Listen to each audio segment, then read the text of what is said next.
శుక్లాం బ్రహ్మ విచారసార పరమామాద్యాం జగద్వ్యాపినీం వీణా పుస్తకధారిణీం అభయదాం జాడ్యాంధకారాపహాం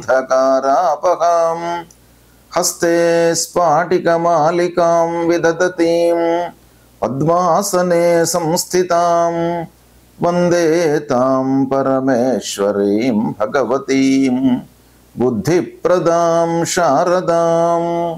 శ్రీ మహాగణాధిపతయే నమః. శ్రీ మహాసరస్వత్యై నమః. శ్రీ గురుభ్యో నమః. నవగ్రహాల లోపల అత్యంత శుభగ్రహ అయినటువంటి గురువు యొక్క సంచారము మానవుని పైన చాలా ప్రభావాన్ని చూపిస్తుంది. అంటే గురువు పూర్ణ శుభుడు కాబట్టి ఆ గురువు యొక్క అనుగ్రహము చాలా ఉండాలి, మనకు తప్పకుండా ఉండాలి. మనిషి అభివృద్ధి పథంలో పయనించాలి, అభివృద్ధిలోకి రావాలి అనంటే గురువు యొక్క అనుగ్రహము చాలా అవసరం. సాంప్రదాయంగా ఆలోచించినప్పటికీ గురువు త్రిమూర్తి స్వరూపమైనటువంటి వాడు. గురుర్ బ్రహ్మ గురుర్ విష్ణు గురుర్దేవో మహేశ్వర గురు సాక్షాత్ పరబ్రహ్మ తస్మై శ్రీ గురవే నమః అన్నారు. అంటే తల్లిదండ్రుల తర్వాత అత్యంత ప్రాధాన్యత కలిగినటువంటి వ్యక్తి గురువు. నవగ్రహాల లోపల కూడాను అత్యంత ప్రాధాన్యతను సంతరించుకున్నటువంటి గ్రహము గురుగ్రహము. సాధారణంగా ఈ గురుగ్రహము సంవత్సరము మొత్తం కూడాను ఒక రాశిలో సంచరిస్తుంటాడు. ఆ 12 నెలలు ఒక రాశిలో ఉండడం మూలకంగా వివిధ రాశులకు అంటే 12 రాశుల వారికి ఏ స్థానాలలో సంచరిస్తున్నాడు, ఎలాంటి ఫలితాలు ఉంటాయి అనేటువంటి విషయము మనము సర్వసాధారణంగా గోచార ఫలితాలను దృష్టిలో పెట్టుకొని చెప్పుకుంటూ ఉంటాము. అయితే ఈ సంవత్సరము ఒక ప్రత్యేకమైనటువంటి స్థితి గురువు యొక్క సంచారంలో ఏర్పడింది. అదేంటంటే 14 మే 2025 రోజున గురువు మిథున రాశిలోకి ప్రవేశిస్తున్నాడు. 14 మే 2025 నుండి 18 అక్టోబర్ 2025 వరకు మిథున రాశిలో సంచరిస్తున్నాడు. అంటే 5 మాసాల 10 రోజులు ఈ రాశిలో సంచరిస్తున్నాడు. 12 మాసాలు ఉండవలసినటువంటి గురుగ్రహము ప్రథమం లోపల 5 మాసాల 10 రోజులు ఉంటున్నాడు. అంటే ఈ సందర్భంలో 12 రాశుల వారికి ఎలాంటి ఫలితాలను ఇస్తున్నాడు ఈ 5 మాసాల లోపల? మృగశిర నక్షత్రం 3వ పాదంలో ప్రవేశించడంతో మిథున రాశిలోకి ప్రవేశిస్తున్నాడు. అంటే 14 మే 2025 రోజున మృగశిర 3వ పాదంలోకి ప్రవేశిస్తున్నాడు గనక మిథున రాశిలోకి ఎంటర్ అవుతున్నాడు. దాని తర్వాత మళ్ళీ ఆర్ద్ర నక్షత్రంలో 13 జూన్ రోజున ఆర్ద్ర నక్షత్రంలోకి ప్రవేశిస్తున్నాడు. తదనంతరం 13 ఆగస్టు రోజున పునర్వసు నక్షత్రంలోకి ప్రవేశిస్తున్నాడు. ఈ విధంగా ఈ 5 మాసాల 10 రోజులు ఈ నక్షత్రాలలో ప్రయాణం చేస్తున్నాడు గురుగ్రహము. ఈ గురుగ్రహము మానవుడి పైన అంటే జాతకుడి పైన 12 రాశులలో జన్మించినటువంటి వారిపైన అనేక అంశాలపైన ప్రభావాన్ని చూపిస్తుంది. ముఖ్యంగా ఆదాయము, రాబడి, వృత్తిపరమైనటువంటి ఔన్నత్యము ఎలా ఉంటుంది అనేటువంటి విషయం పైన, తర్వాత గురువు సంతానకారకుడు కాబట్టి పిల్లల యొక్క అభివృద్ధి, వాళ్ళ చదువు, ఉద్యోగాలు, సెటిల్మెంటు ఎలా ఉంటాయి అనేటువంటి విషయం పైన కూడాను ఆ గురువు యొక్క ప్రభావం ఉంటుంది. తర్వాత శాస్త్ర విజ్ఞానం పైన కూడాను ఈ గురువు యొక్క ప్రభావం ఉంటుంది. అంటే మనము ఏదైనా కూడాను శాస్త్రము లేదా టెక్నాలజీ పరంగా ఏదైనా కూడాను అవగాహన చేసుకోవడానికి, అర్థం చేసుకోవడానికి, ఉన్నత విద్య మనకు అనుకూలించడానికి కూడాను ఆ గురువు యొక్క అనుగ్రహం బాగా కావాలి. ఇక పాండిత్యము, నలుగురి లోపల కూడాను ఈ విద్యా పాఠవాలు ప్రదర్శించడానికి, మంచి పేరు తెచ్చుకోవడానికి, పండితుడు అనేటువంటి ఒక గౌరవ మర్యాదలు లభించడానికి కూడాను గురువు యొక్క అనుగ్రహం బాగా కావాలి. అంతేకాకుండా ముఖ్యంగా జాతకుడు అంటే మనిషి ధర్మ మార్గంలో ప్రయాణించడానికి కూడాను ఆ గురుగ్రహం యొక్క అనుగ్రహం కావాలి. భక్తి మార్గంలో ప్రయాణించడానికి, భక్తి ప్రపత్తులో ఉండడానికి కూడాను ఆ గురువు యొక్క అనుగ్రహం కావాలి. ఆధ్యాత్మిక సాంస్కృతిక కార్యక్రమాలు ఈ మనిషి మనసులో మెదలడానికి కూడాను గురువు యొక్క అనుగ్రహం కావాలి. ఈ విధంగా అనేక అంశాలపైన గురువు యొక్క సంచారము, ఆ గురువు మంచి స్థానాలలో ఉండడము, తద్వారా కలిగేటువంటి విషయాలు చాలా ఉన్నాయి. కాబట్టి గురువు యొక్క సంచారానికి అత్యంత ప్రాధాన్యత ఉన్నది. వృశ్చిక రాశి వారికి గురు గోచారము అనగా మిథున రాశిలో గురువు సంచరిస్తున్నటువంటి సమయంలో గోచార ఫలితాలు ఎలా ఉన్నాయో తెలుసుకుందాం. ఈ సంవత్సరము గురువు 14 మే 2025 నుండి 18 అక్టోబర్ 2025 వరకు మిథున రాశిలో సంచరిస్తున్నాడు. మిథున రాశిలో సంచరించడము వృశ్చిక రాశి జాతకులకు అష్టమ స్థానం అవుతుంది. అంటే 8వ స్థానంలో గురువు సంచరిస్తున్నాడు. ఇది చాలా ప్రతికూలమైనటువంటి సంచారము. అష్టమ స్థానంలో గురు సంచరించడం మూలకంగా కొన్ని ఇబ్బందులు ఎదుర్కొనేటువంటి అవకాశాలు ఉన్నాయి. ఏంటంటే ప్రతి విషయం లోపల కూడాను మీకు ఆలస్యము చోటు చేసుకుంటుంది. తద్వారా భయభ్రాంతులకు లోనవుతారు. ఏ పని ప్రారంభించినప్పటికీ నష్టము వాటిల్లేటువంటి అవకాశాలు బాగా ఉన్నాయి. ఇక ఇంటి వాతావరణము, భార్య పిల్లలతో అనవసరమైనటువంటి చర్చలు ముందుకు రావడము,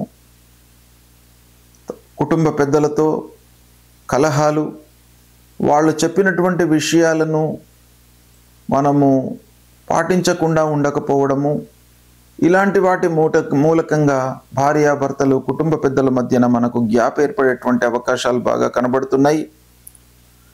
పెట్టుబడుల మూలకంగా నష్టం వాటిల్లేటువంటి అవకాశాలు ఉన్నాయి. ఈ సమయంలో మీరు బ్లైండ్గా పెట్టుబడులు చేసేటువంటి అవకాశాలు ఉన్నాయి. కాబట్టి కొంత మీరు ఆలోచించి పెట్టుబడులు చేసినట్టయితే కొంతలో కొంతనైనా కూడాను రెక్టిఫై చేసుకునేటువంటి అవకాశాలు ఉంటాయి. వీటన్నిటి మూలకంగా అంటే ఫెయిల్యూర్స్ ఎక్కువ ఉండడం మూలకంగా మీ లోపల కోపము, అసహనము పెరిగేటువంటి అవకాశాలు బాగా ఉన్నాయి.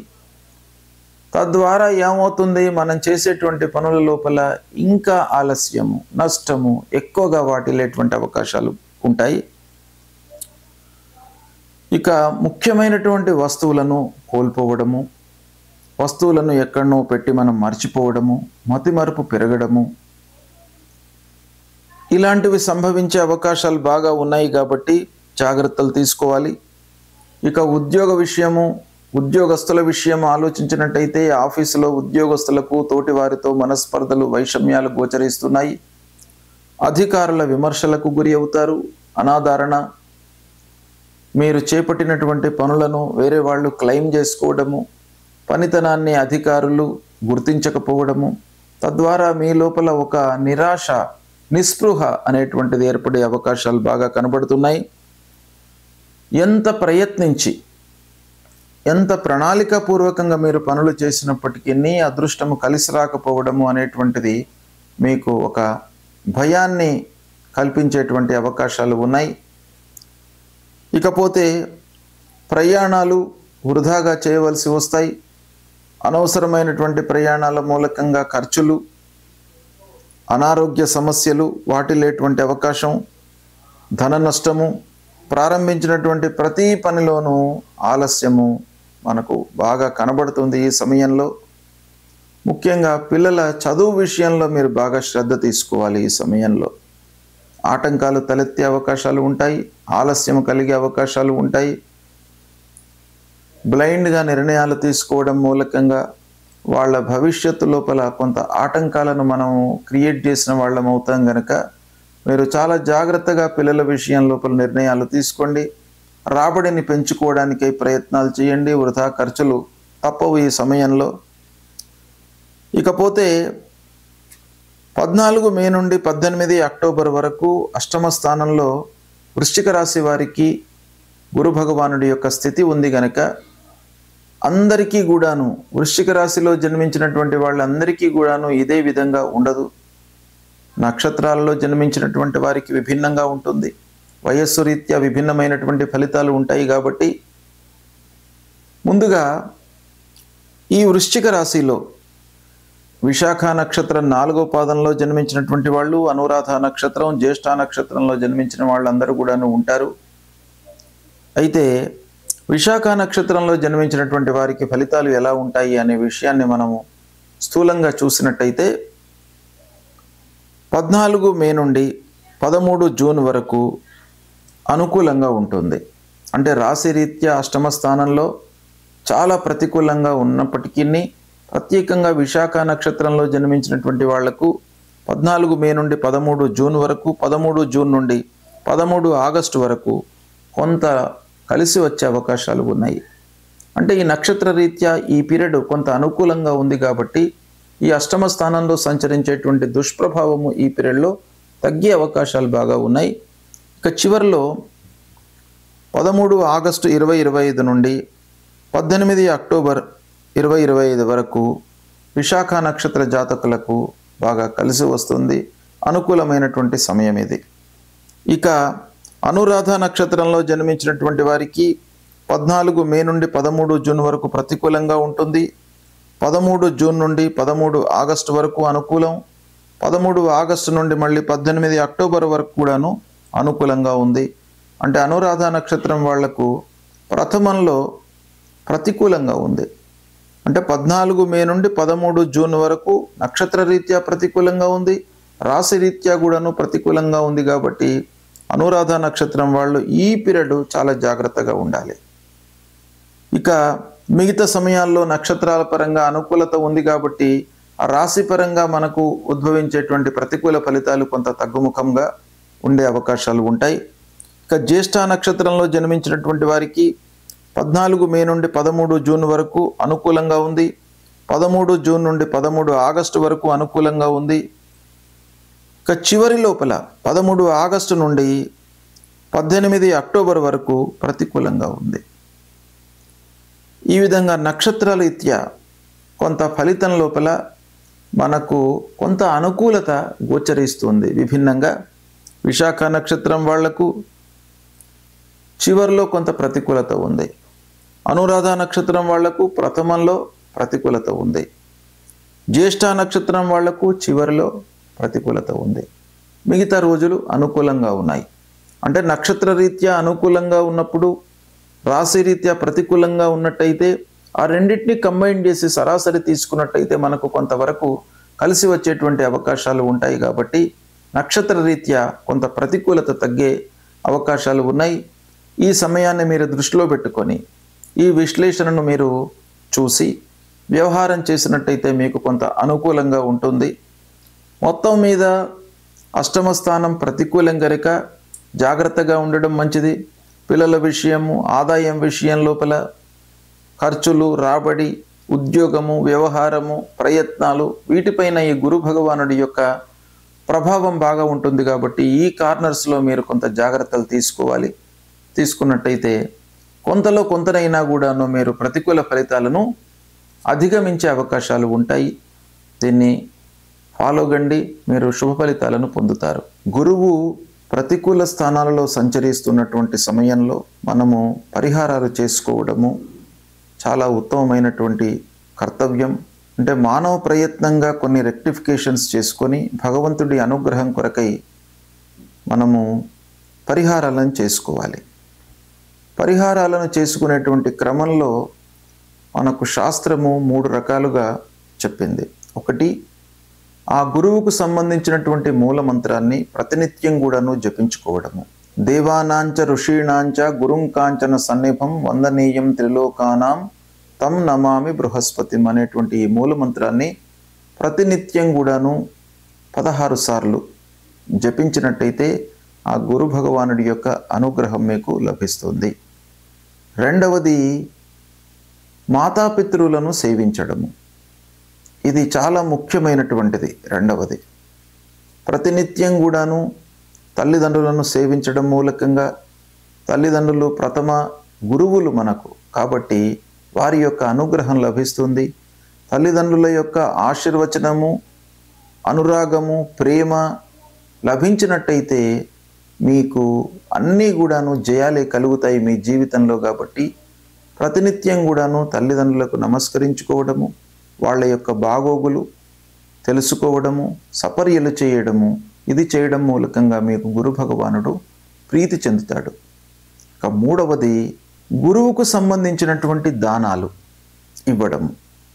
గురువుకు సంబంధించినటువంటి దానాలు ముఖ్యంగా పసుపు పచ్చ వస్త్రము, శనిగలు, ఇవి దానం ఇవ్వాలి. వస్త్రదానము, శనిగలు దానంగా ఇవ్వడం మూలకంగా కూడాను ఆ గురు భగవానుడు ప్రీతి చెందుతాడు. దానము ఎప్పుడైనా కూడాను మనము ఎవరికైతే అవసరమో వాళ్ళకే దానం ఇవ్వాలి. కొంత ఇబ్బందులలో ఉన్నటువంటి వాళ్లకు, అలాంటి వాళ్లకు మనం దానం ఇచ్చినట్టయితే ఆ దానానికి విలువ ఉంటుంది.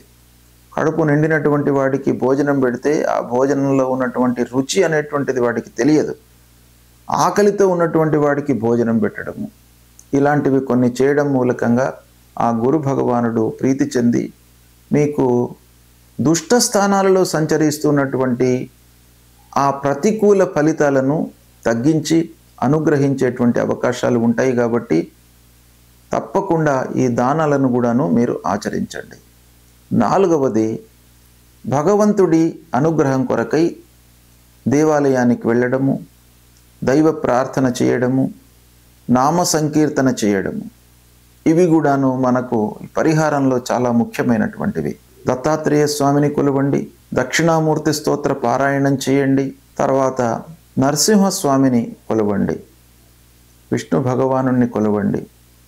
దైవ కీర్తన, నామ సంకీర్తన అనేటువంటిది చాలా ముఖ్యమైనటువంటిది. కాబట్టి ఈ రకంగా మీరు చేసినట్టయితే ఆ గురు భగవానుడు మిమ్మల్ని అనుగ్రహిస్తాడు.